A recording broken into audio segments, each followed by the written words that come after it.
Greetings everyone, it is GleeCon here again with another episode of Lore of Warcraft.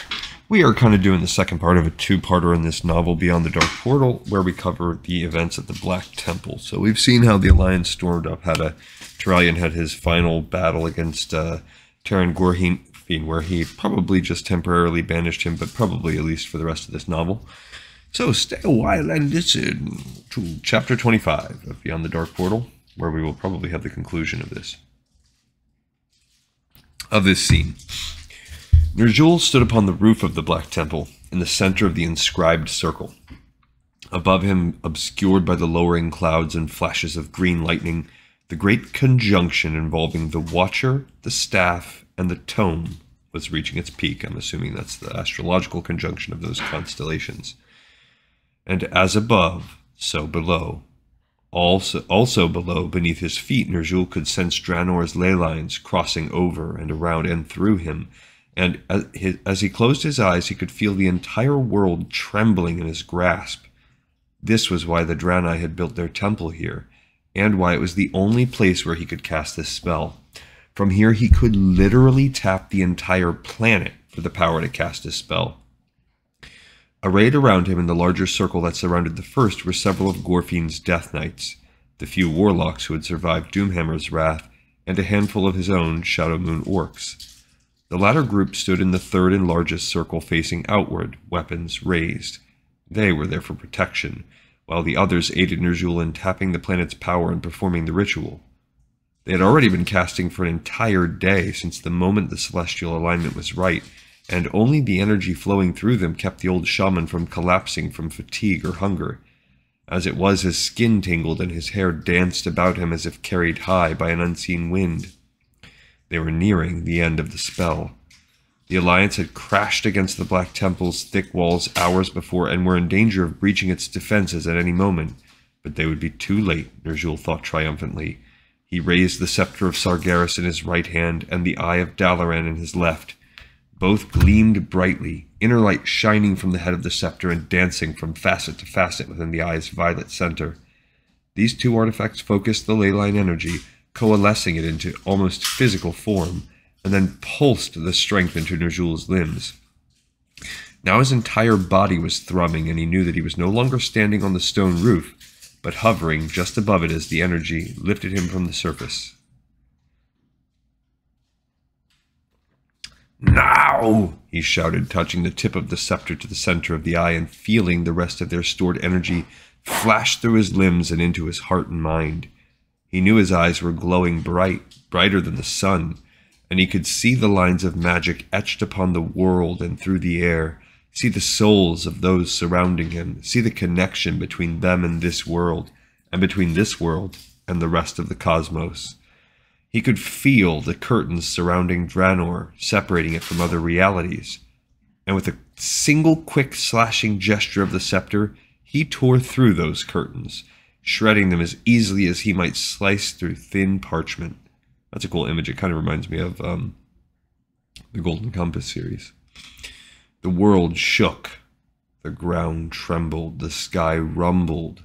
A terrible grinding sound echoed up from far below and met an ear-splitting shriek descending from above the clouds. Draenor screamed and thrashed in pain.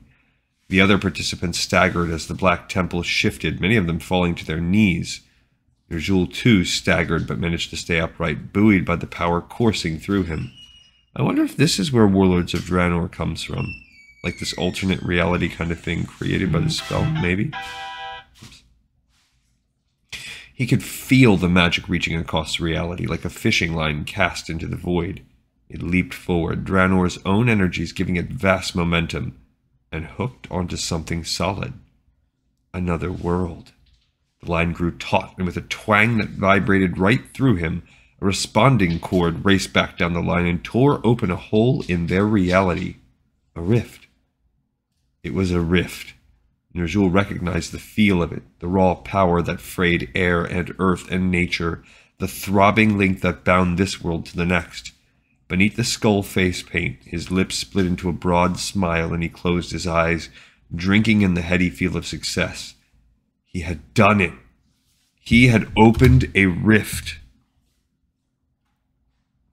And not just one.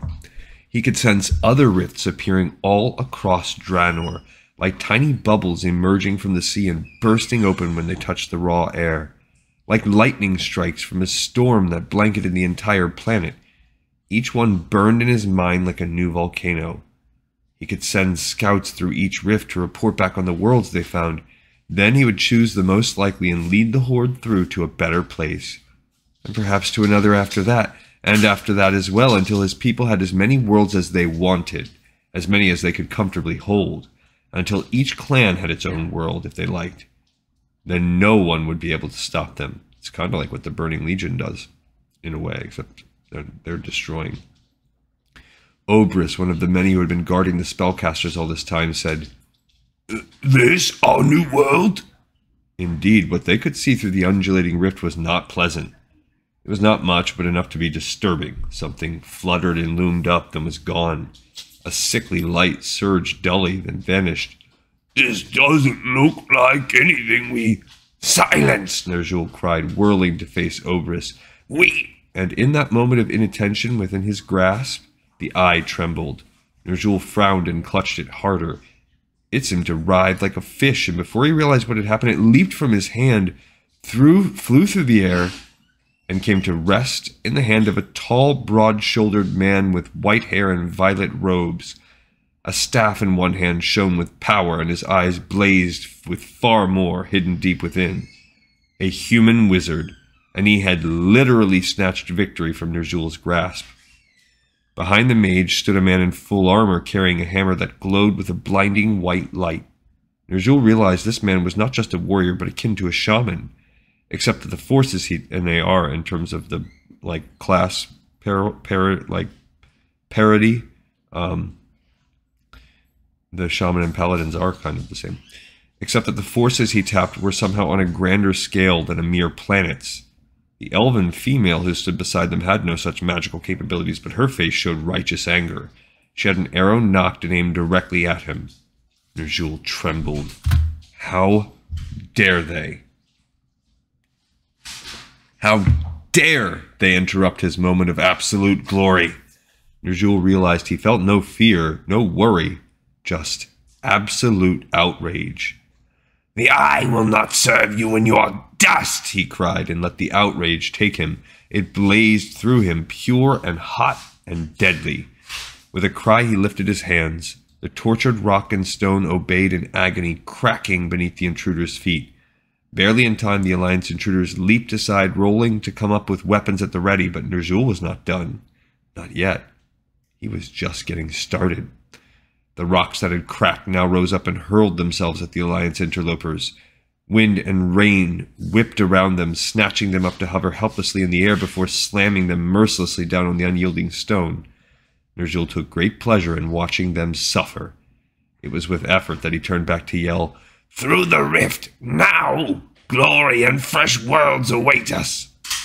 Oberys gaped at him. "Kill the Alliance and let us gather our horde. You cannot possibly mean that only we few will escape? What about our brothers who fight even now? Grom and the Warsong are still in Azeroth. There are females and children scattered all over. We cannot abandon them. To do so would be the most gutless, cowardly." Something snapped in Ner'zhul. Something that had been holding him down, he suddenly realized. It was only now that he was free of guilt, of shame, of trying to still do good for his people, that he realized what a burden it had truly been. He had once accepted death as part of the cycle, then feared it, then realized he was the bringer of it and all the heavy weight that implied. No more. He was free. Free of morality, so he's basically had an alignment shift where he's evil now. He didn't even favor Oberys with a retort. Ner'zhul extended his hand. Lightning balled in his palm and raced in a crackling arc toward the other orc, slamming into Oberys' chest with a thunderclap and hurtling him backward. He crashed into the wall and slid down a smoking black hole in his chest. He did not rise. Whirling, Ner'zhul turned to those around him who stared at him in shock. "The other orcs are lost. They have served their purpose. From this point on, all that we gain will be ours alone. I am the Horde, and I will survive. Choose me or choose death. When they did not move, he growled and lifted the scepter. Now they did move, as if suddenly freed, rushing toward the flickering rift. It hovered a few inches above the roof surface and rose to nearly 10 feet. Ner'zhul went last, holding the rift open with his power and his will, then stepped into the rift himself. He had just enough time to gasp before the rift vanished behind them. All right, so we have the rifts open, and this is basically where we left off in Chronicles. So we probably need to address some Chronicles before we move forward. We could probably finish the third act. So we've got some stuff that we can do now. So we've come to another little mini leaping off point. But all right, so Ner'zhul is evil again, fully evil. And this time of his own volition. But he is on to another world, wherever that may be, and he's taken some orcs with him. All right, this episode in the pipe, 5x5. Thanks, everybody, so much for listening. See y'all next time on Lore of Warcraft.